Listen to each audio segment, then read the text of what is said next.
The answer is to sell assets and not tax income. This will solve the debt issue.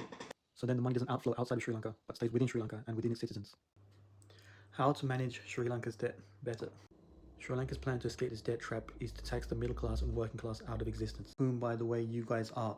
What I am saying is not only is this a stupid way of going around things, but this will not work. So what's the solution then?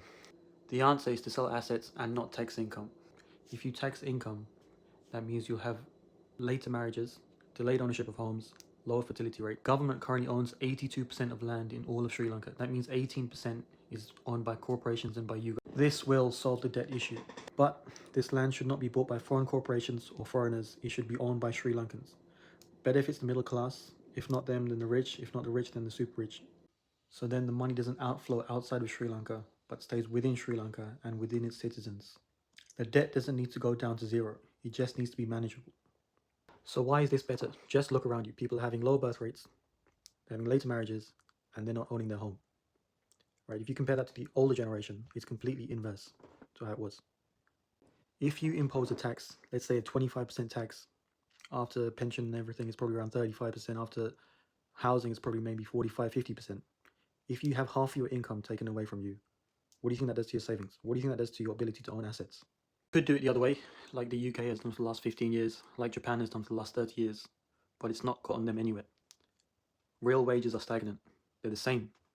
The way the current system is set up is that you take one step forward, you take one step back. You take one step forward, you take one step back.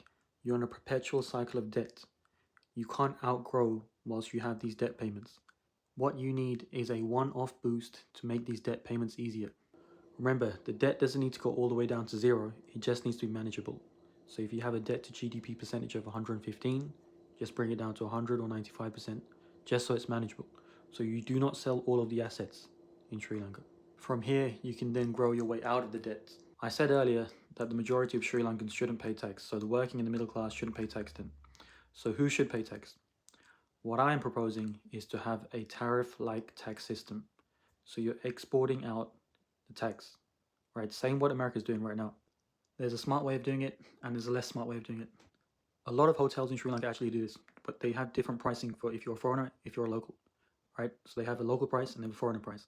I believe that's what Sri Lanka should implement. Is this discriminating against foreigners? Yes. Wake up. The world is discriminatory. You have people in Sri Lanka earning $3 a day. In the UK, we'd earn $15 an hour. You tell me if it's fair. Logistically, operationally, how can this be done? You all have IDs. Foreigners do not. If you don't like IDs, then just check if someone's Sri Lankan or not. Just see if they're white or brown or whatever. Another way to reduce the debt quickly is to sell passports like Trump is doing. I don't really like this idea, but that's one way. They're selling for $5 million. A better way of doing it with the same concept is to sell permits for corporations, but never let them own more than 50%. The tax that Sri Lankan Airlines has to pay should be brought down. What they do is they pass it on to consumers, so they'll pass it on to someone buying a flight.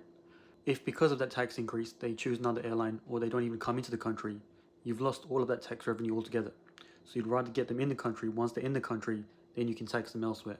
Sri Lankan Airlines acts as what's called a cross-subsidy. So if you buy a flight into Sri Lanka, you're going to have to buy a place to stay, you're going to have to buy other stuff in Sri Lanka.